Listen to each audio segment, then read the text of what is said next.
el tema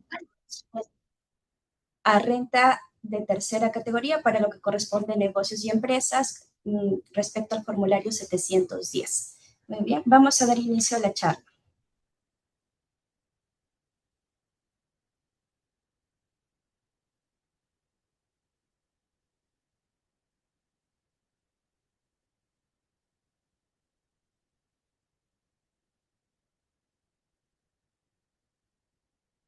Primero veamos un poquito de la base legal.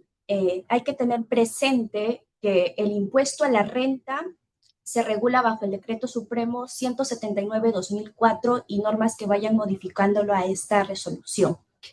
Asimismo, tenemos lo que corresponde al reglamento de la ley del impuesto a la renta y algo importante es respecto a la resolución de superintendencia 271/2019, donde fija un tema de cronogramas y luego se va a ver modificada año tras año para el año 2025, donde está publicado los cronogramas, es la resolución de superintendencia número 386/2025 SUNAT. Algo adicional también para que lo tengan presente es la ley 31.940, en donde a raíz de esta norma básicamente se amplía el rango de la presentación de las declaraciones juradas. Recordaremos todos que las declaraciones anteriormente se venían declarando, por ejemplo, fecha de marzo y solamente existía un solo cronograma. Hoy en día se tiene 2 cronogramas. Más adelante lo vamos a verificar en base a qué estarían regulándose los vencimientos respecto a marzo y en base a qué se estarían verificando los vencimientos respecto a mayo. Ya vimos un poco de la base legal, vamos a ver ahora lo que viene a ser obligados a declarar. Principalmente hay que tener presente que todas aquellas personas naturales o empresas, sean personas jurídicas que tengan rentas o pérdidas de tercera categoría, están obligados a presentar la declaración jurada. Ahora, obligados bajo el régimen MIPE tributario o régimen general. ¿Correcto? Los del régimen especial hay que recordar que no están obligados a presentar declaración anual, solamente presentan sus declaraciones mensuales y realizan su pago definitivo del impuesto a la renta. Entonces, si por ahí obtuve pérdidas, si bien es cierto, probablemente no me salga un impuesto por pagar, igual tengo que presentar esa declaración jurada anual. Muy bien. Existen 2 formas para presentar el formulario, ¿correcto? Existe el formulario virtual 710, que es simplificado, ingresa directamente desde la página de SUNAT y tenemos la opción simplificado con declaración renta anual 2025. Esto de aquí se debe utilizar por los sujetos durante el ejercicio gravable de declarar que hubieran generado rentas o pérdidas de tercera categoría respecto a lo que viene a ser régimen general o régimen MIPE tributario, ¿correcto? Existen algunos contribuyentes que no pueden utilizar este formulario simplificado. Básicamente, de manera general, podemos tener conocimiento respecto a aquellos contribuyentes, por ejemplo, que tengan o gocen de algún beneficio tributario, ¿no? Si, por ejemplo, gozan del beneficio de la Amazonía, de repente del régimen agrario, ¿no? Entonces, estos contribuyentes no podrían presentar lo que corresponde a su formulario virtual 710 de manera simplificada. Tendrán que presentarlo, este formulario, por la modalidad completo. Ahora, ¿quiénes más no podrían utilizar este formulario 710 simplificado? Aquellos que superen 1.700 UITs de ingresos netos. Es decir, respecto al año 2025, 9.095.000. Entonces, estos contribuyentes tampoco podrían utilizar lo que corresponde al simplificado, sino el completo. Asimismo, también, entre otros, en casos menos usuales también, pero por ejemplo, aquellos que gocen de estabilidad jurídica estén obligados a presentar declaraciones jurada anual informativa, que reporte local, reporte maestro, reporte país por país, o por ejemplo, aquellos que pertenezcan al sistema financiero o estén obligados a presentar el balance de comprobación, que está muy ligado al tema también de los ingresos de 1.700 UITs.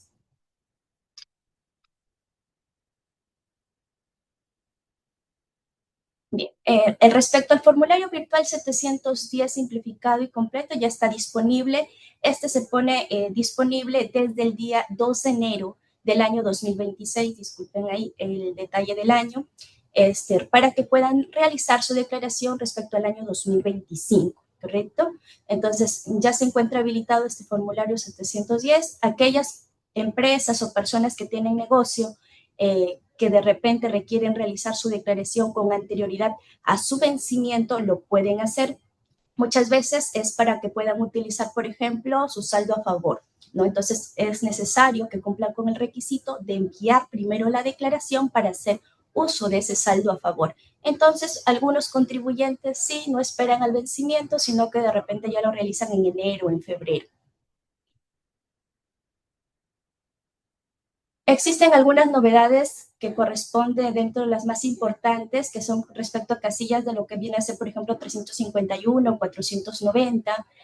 Básicamente es, por ejemplo, cuando se tiene un tema de ingreso o gasto por impuesto. Entonces, la casilla permite colocar el importe incluso en negativo y adicional a ello hay que tener presente que son excluyentes. Si se tiene un ingreso por impuesto a la renta, no se podría tener un gasto por impuesto a la renta, ¿no? Bien, la información personalizada.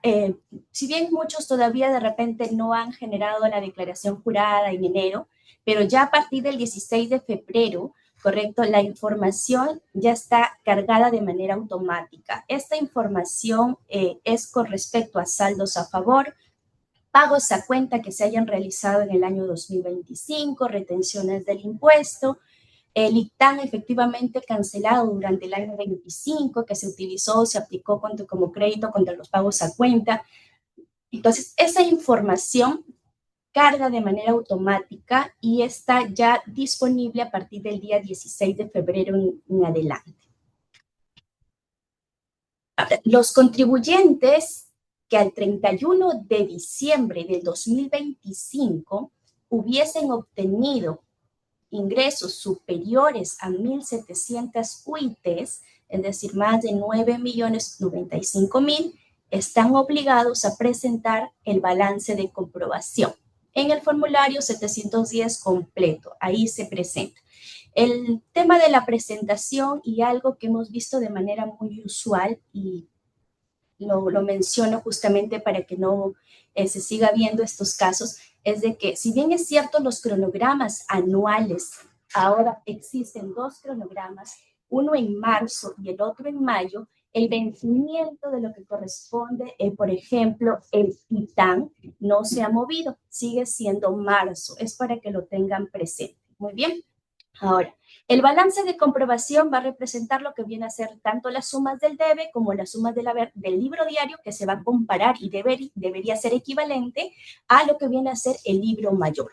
Entonces, este balance de comprobación están obligados para recordarles a aquellos que superan 1.700 UITs respecto al año 2025 y se presenta por el formulario 710 completo.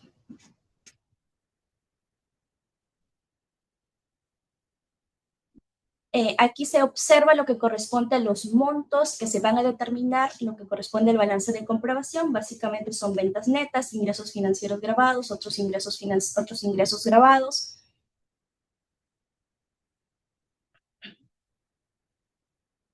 Ahora, ¿quiénes no están obligados a presentar este balance de comprobación? De repente, pese a haber superado las 1.700 UITs, son aquellas, por ejemplo, entidades como empresas bancarias, es decir, empresas supervisadas por la SBS.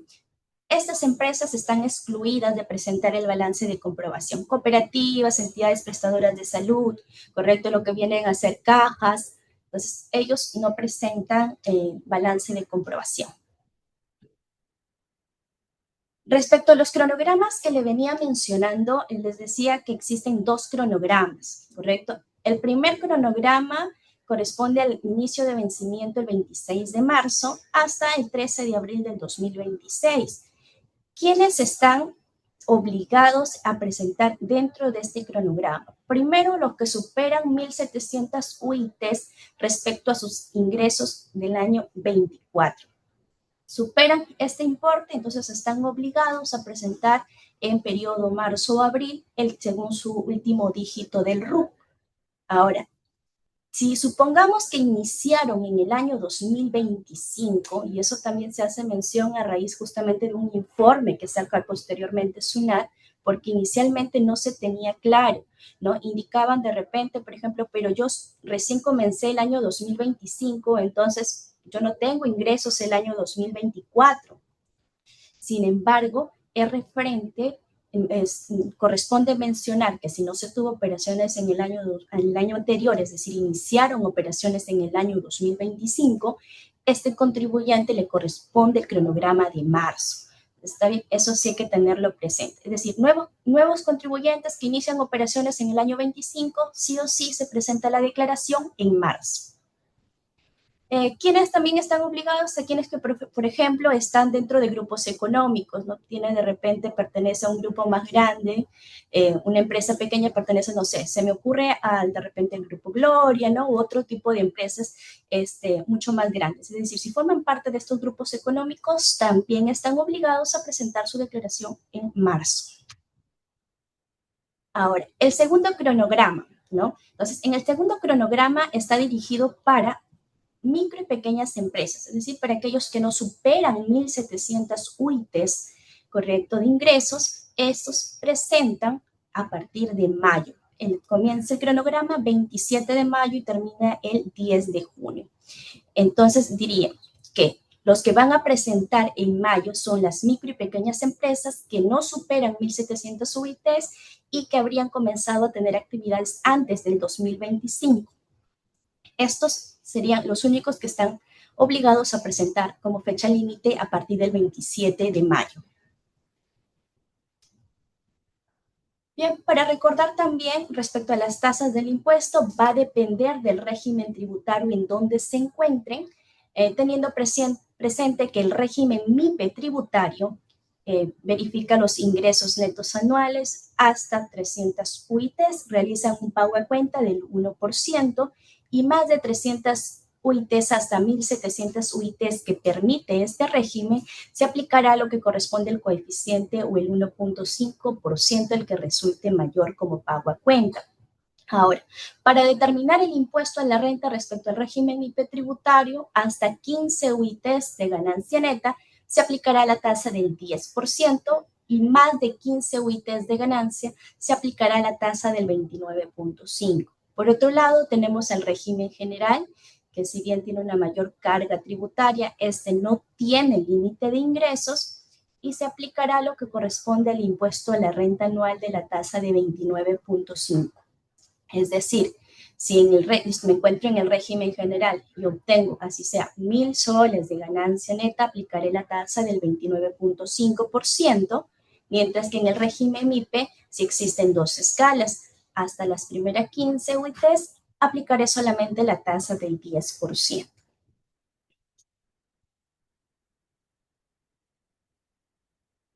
Bien, este es un pequeño esquema de lo que corresponde a la determinación del impuesto a la renta, teniendo como primero los ingresos brutos menos el costo computable. Se obtiene una renta bruta, se generan las adiciones o las adiciones respecto a otros ingresos y las deducciones respecto a gastos que hayan servido para poder hacer funcionamiento para cumplir con el funcionamiento de la actividad. Se obtiene una renta neta y de esta renta neta se verifica si existen adiciones tributarias o deducciones. Se obtiene la renta neta imponible y da como resultado posteriormente de aplicar las tasas el impuesto a la renta resultante, el cual se verá disminuido por de repente saldos a favor, créditos, pagos a cuenta. Muy bien. Ahora, vamos a ver respecto a los principales gastos deducibles que permite la norma. Primero hay que tener presente que existen gastos que se pueden deducir y gastos que no son deducibles. Usualmente, por ejemplo, son los que están relacionados con la renta y los prohibidos por ley. Supongamos que si yo tengo un gasto de repente, que soy gerente de una empresa y le coloco combustible a mi carro que es de uso personal, entonces este no está relacionado con la producción de la renta de la empresa, este gasto se va a considerar como no deducible. Entonces, siempre hay que verificar que los gastos que se realicen con respecto a la actividad económica estén relacionados a esta. Si no se encuentran relacionados o se encuentran prohibidos, no van a ser deducibles. Ahora, los gastos deducibles son aquellos gastos que son necesarios para producir la renta y asimismo mantener la fuente generadora de esta renta, es decir, seguir una empresa en marcha. Estos gastos deducibles pueden existir con límite y sin límite. Siempre también debemos revisar el tema de la causalidad de los gastos. Se debe cumplir con el principio de causalidad aun cuando no se logre la generación de renta. Sin embargo, se debería cumplir con el principio de causalidad. Tiene que tener una causa-efecto respecto a generación de rentas grabadas, el mantenimiento de la fuente, generación de ganancias de capital. Y para ello siempre se debe también tener en presente y cumplir con el criterio, por ejemplo, de normalidad. Es decir, que sea un gasto usual para poder generar la actividad, ¿no? También con el principio de razonabilidad, que tiene que ver respecto a la proporcionalidad del tema del gasto con el ingreso y la generalidad. Por ejemplo, si yo realizo un gasto para un trabajador de la empresa, todos los trabajadores que se encuentren en la misma condición deberían recibir también de repente la bonificación que se le dio a este trabajador para cumplir con el principio de generalidad.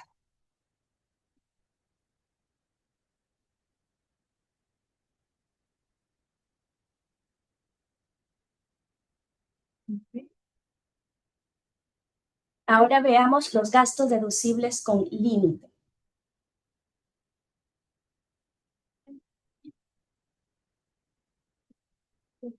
Dentro de los gastos más usuales podemos, por ejemplo, observar el tema de los intereses por deudas. Hay que tener presente que el límite viene a ser o no van a ser deducibles lo que se exceda el 30% de la EBITDA del ejercicio anterior. Siempre hay que basarnos en lo que viene a ser el artículo 37 de lo que es el TUO de la ley del impuesto a la renta y siempre también nos vamos a direccionar al artículo 21 del reglamento de esta ley. Entonces, usualmente son esos dos artículos los que siempre se manejan para ver el tema de gastos deducibles. Ahora, otro tipo de gastos que es muy usual, por ejemplo, que se observa son los gastos de movilidad de los trabajadores. Estos gastos deberían estar sustentados con planilla y no podrán exceder por cada trabajador de lo que corresponde el 4% de la remuneración mínima vital. Es un importe diario. Entonces, no podría excederse. No es que yo le proporciono de repente como gasto de movilidad a mi trabajador lo que yo creo conveniente, no, sino que hay que tener presente el límite. También hay que verificar el tema de las depreciaciones según la tabla de depreciaciones. Respecto a gastos destinados para prestar servicios recreativos, que no corresponda, el límite viene a ser el 0.5% de los ingresos netos del ejercicio con un límite de 40 UITs. Eso se encuentra estipulado en el inciso 2 del artículo 37. Otros tipos de gastos con límites son los gastos por dietas a los directores. Esto no puede excederse al 6% de la utilidad comercial del ejercicio antes del impuesto a la renta.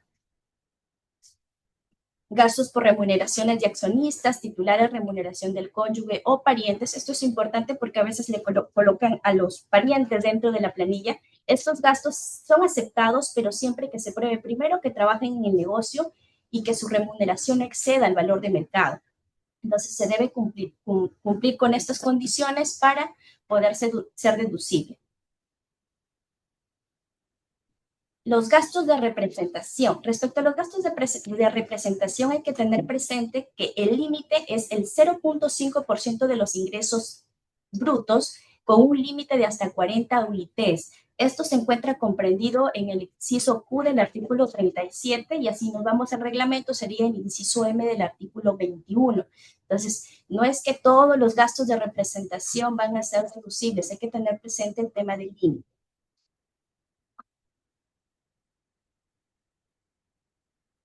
Asimismo, tenemos los gastos por concepto de donaciones. Estos no pueden excederse al 10% de la renta neta de tercera categoría, luego de haber efectuado lo que son compensaciones de pérdidas. Entonces, no podríamos excederlo al 10% de la renta neta. Asimismo, tenemos, por ejemplo, algo usual también, los gastos sustentados por boleta de ventas emitidos por contribuyentes del RUS. Eso hay que tener presente que siempre va a ser el 6% de aquellos montos que son acreditados con comprobante de pago que otorgan derecho a crédito fiscal, usualmente llamado lo que vienen a ser las facturas, y que existe un límite también de 200 UITs.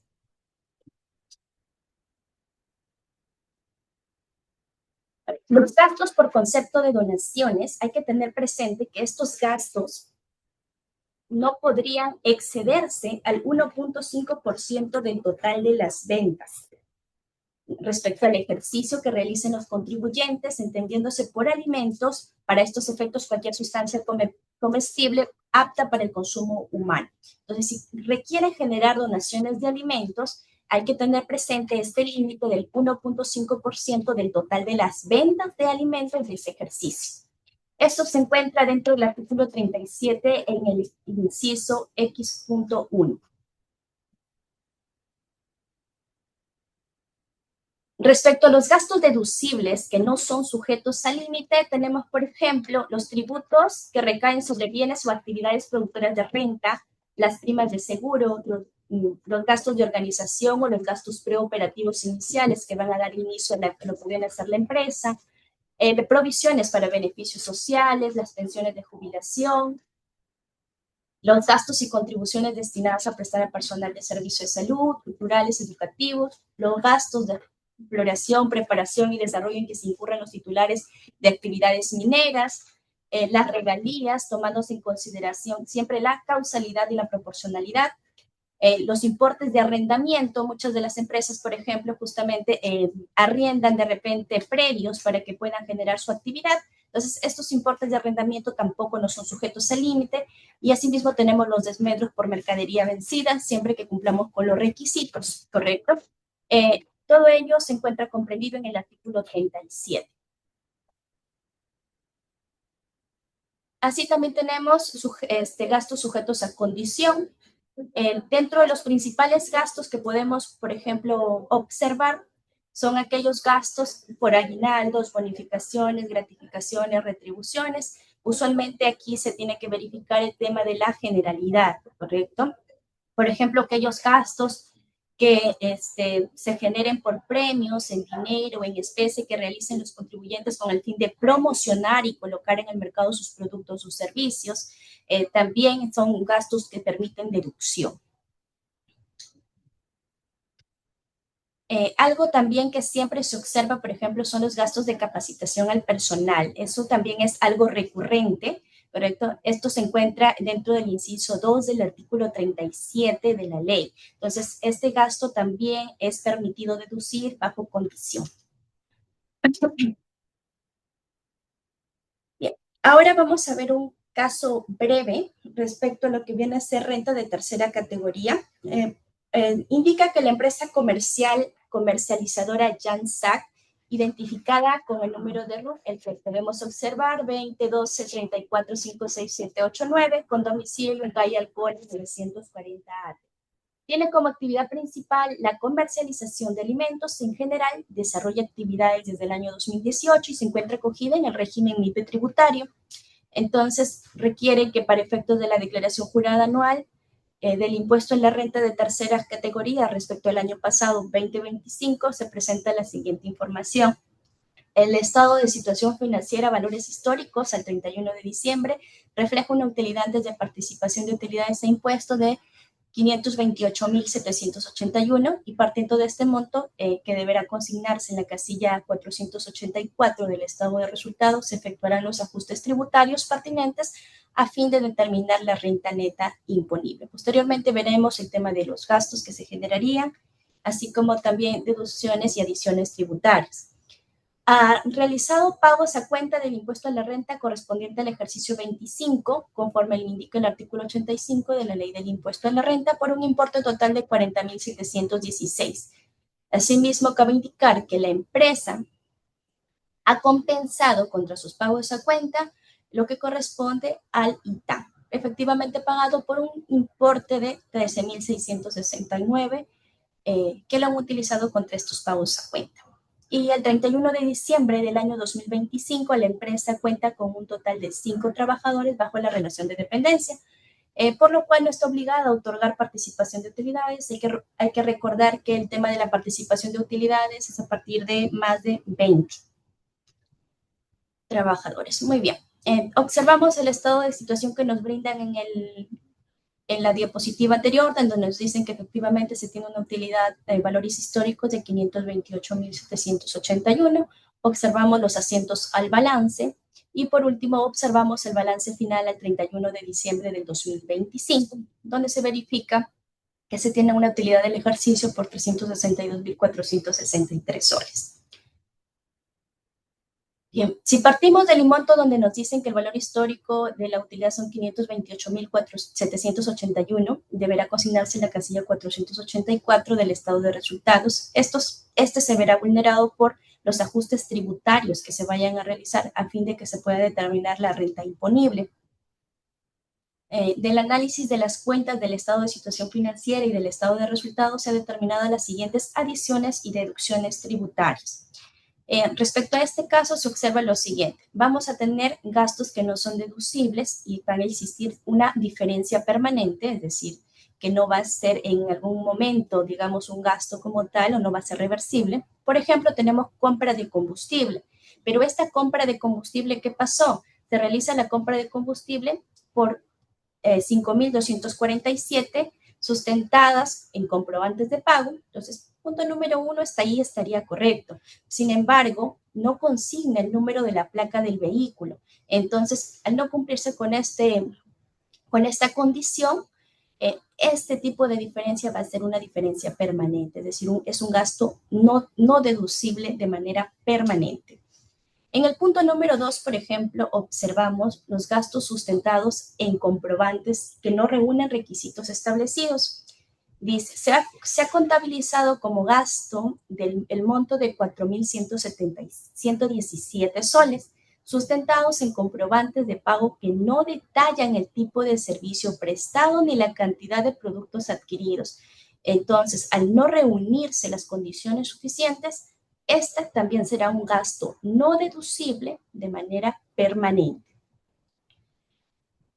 El punto número 3, gastos pagados sin utilizar medios de pagos. Hay que recordar que es primordial el uso de la bancarización. Entonces, si no utilizan medios de pago, este gasto tampoco va a ser deducible y no lo va a ser tampoco lo va a ser en un futuro. Por lo tanto, es una diferencia permanente. Ahora, gastos profesionales.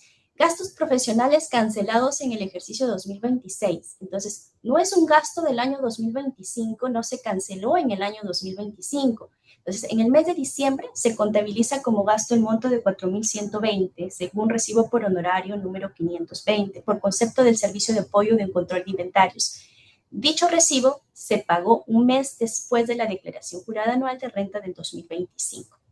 Entonces, como no realizan el tema del pago hasta antes de lo que viene a ser la declaración, este será un gasto no deducible para el año 2025 de manera temporal. Gastos no sustentados con comprobantes de pago. Si no tienen un comprobante de pago este gasto, no va a ser deducible. Entonces, las empresas dicen, la empresa ha contabilizado gastos con proformas y notas de ventas por los montos totales de 3.250. Entonces, al no cumplir con el tema del comprobante de pago, este es un gasto no deducible de manera permanente. El punto número 6, respecto a gastos personales y accionistas, lo que más o menos les iba indicando anteriormente, ¿no? Entonces, si la empresa ha contabilizado como gastos conceptos de repente compra de refrigeradora, compras que van a ser de uso personal, pago de taller de guitarra para el hijo del accionista, compra de laptop para la sobrina del socio de repente, que hacen un total de 4.060 soles, este gasto no va a ser deducible, por lo tanto corresponde a hacer una diferencia de manera permanente y será una adición tributaria.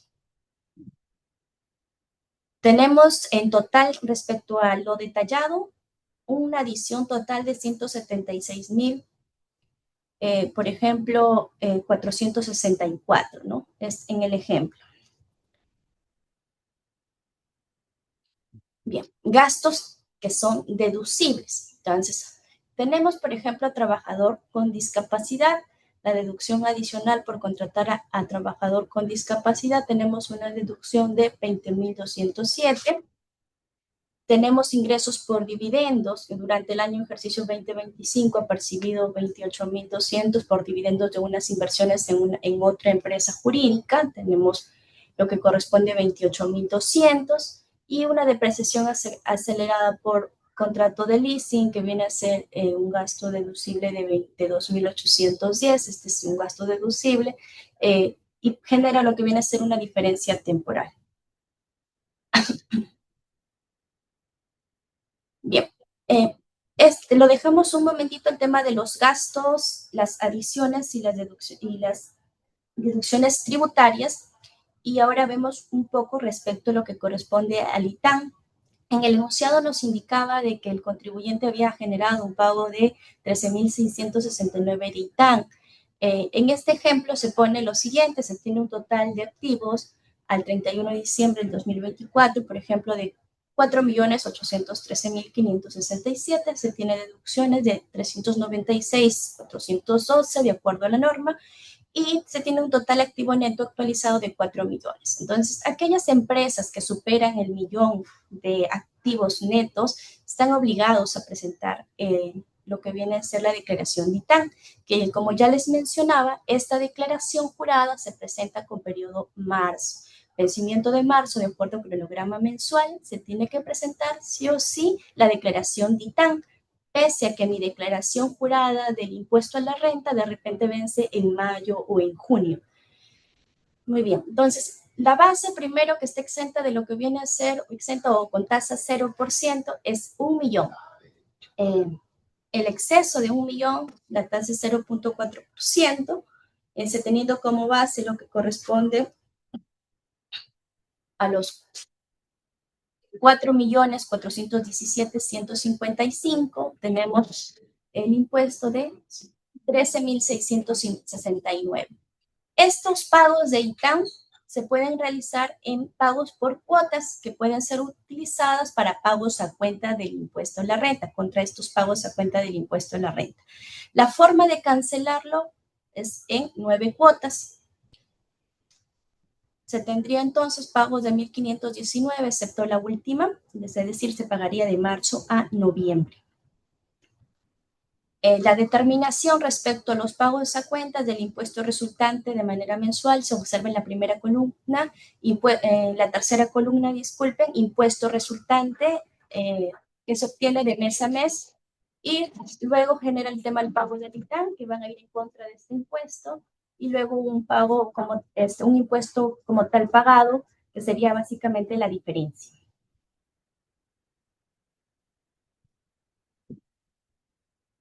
Bien, vamos a generar lo que viene a ser la determinación de la renta imponible y la liquidación del impuesto.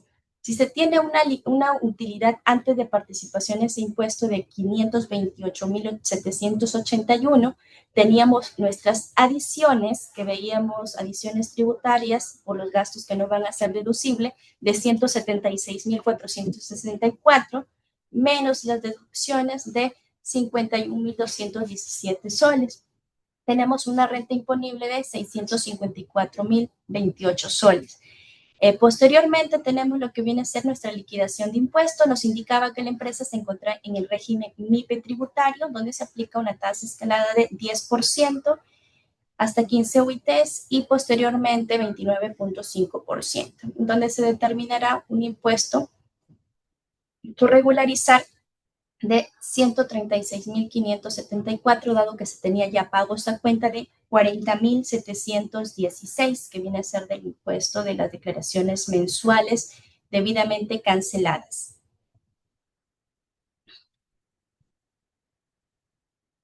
Eso fue con respecto al caso práctico.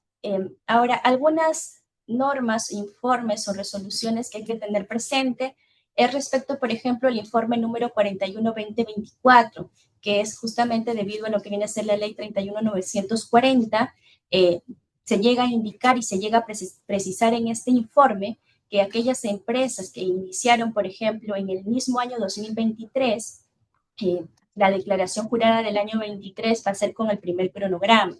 Ahora, si nos ponemos en un supuesto actual, aquellas empresas que iniciaron actividades en el año 2025, les corresponderá el primer cronograma y no al segundo. Entonces, a pesar de que sus ingresos del año 25 no superan 1.700 UITs, estas les corresponde declarar en marzo. Muy bien. Otra resolución importante es la resolución del Tribunal Fiscal, el número 7308, generada en el año 2019, en donde nos indican que si en curso de un procedimiento de fiscalización la SUNAT genera observaciones al contribuyente y este deudor tributario realiza una declaración rectificatoria, ¿correcto? Y determinará su impuesto, de repente un nuevo impuesto calculado. Entonces, la administración notifica como producto de dicha fiscalización una resolución de determinación considerando lo determinado en la declaración rectificatoria del contribuyente. Y estas observaciones no van a constituir siendo un reparo efectuado por la administración tributaria. ¿Por qué? Porque el contribuyente está asumiendo lo que le están observando y por lo tanto este decide generar lo que viene a ser su rectificatorio y por lo tanto tampoco no serían susceptibles de controversia porque ya está realizando su rectificatoria él porque está aceptando las observaciones que le está dando la administración tributaria.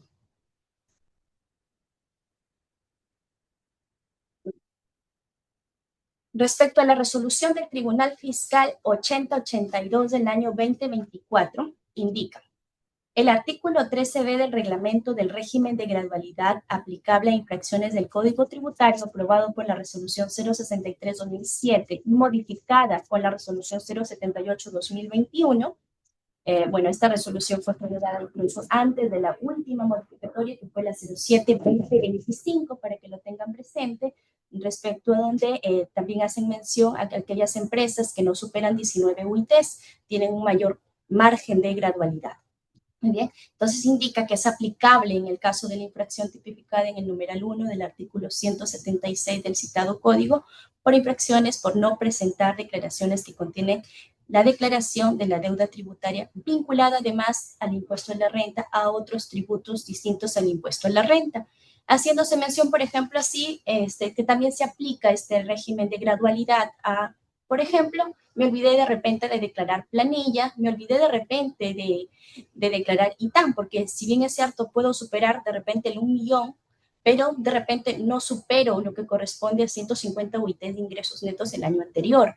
Entonces, también puedo acogerme a este tema de la gradualidad.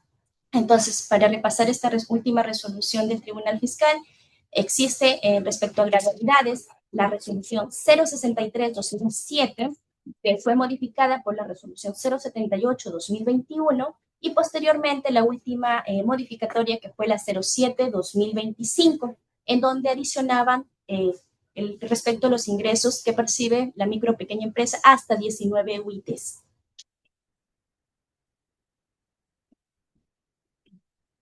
En la resolución del Tribunal Fiscal 8679 del 2019, hace mención respecto a las compensaciones y nos indican que si bien el deudor tributario no puede efectuar la compensación automática del saldo a favor con deudas distintas a pagos a cuenta, porque si bien es cierto, la compensación del saldo a favor con los pagos a cuentas es de manera inmediata y desde el mes siguiente de la presentación de la declaración anual, esto no implica que exista una prohibición para que el contribuyente lo solicite mediante una solicitud de parte, cabe la redundancia.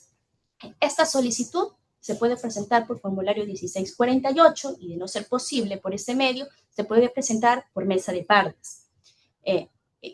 Tendríamos que así tener presente que para la presentación debe tener todo lo contenido referente al crédito o saldo a favor en este caso y también todos los datos respecto a la deuda que queremos compensar.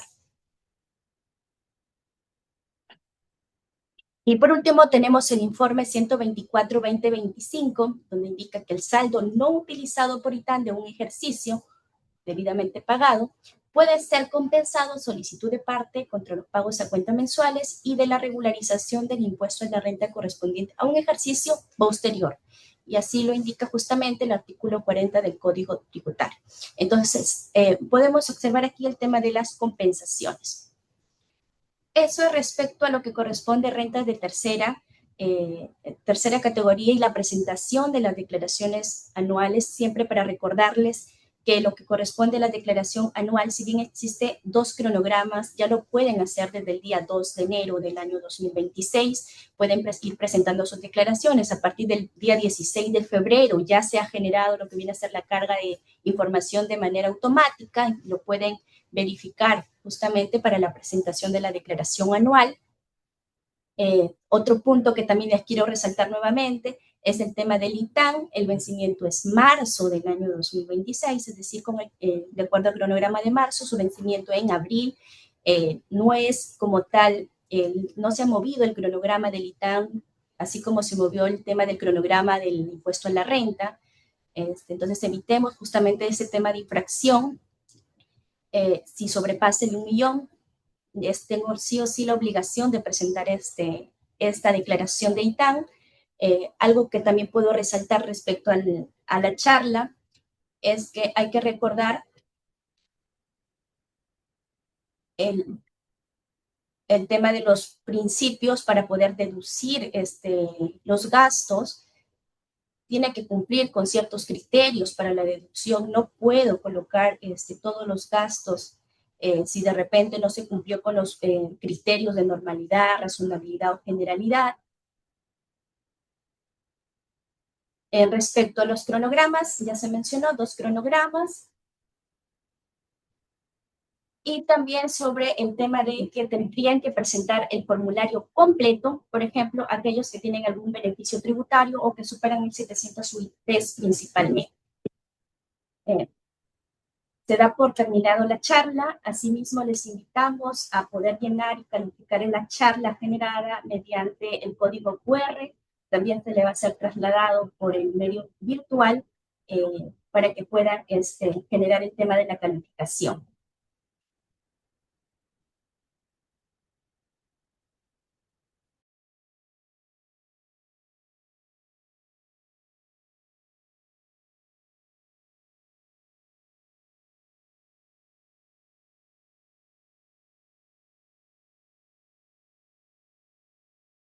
Bien. Respecto a lo que indica el señor Carlos, el término de la exposición se remite las diapositivas por WhatsApp, se da coordinado con el señor Rolando, quien será la persona que generará la revisión de las diapositivas. Sí se va a realizar, se va a enviar la información. Buenos días, estimados colegas. ¿Pueden hacer sus consultas a la doctora?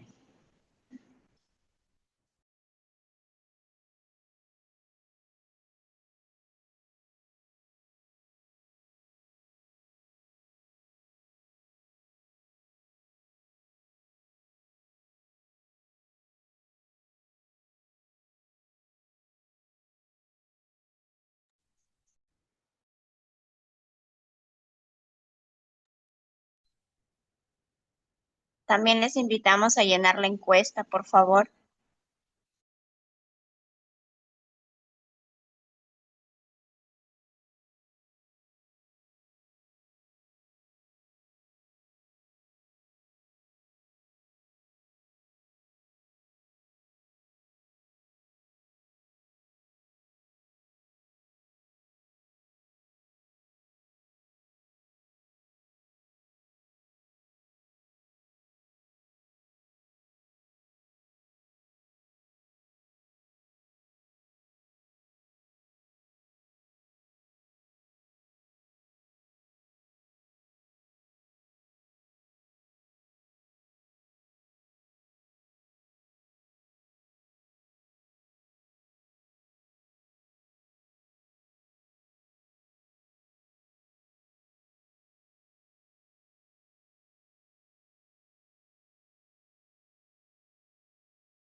Bien.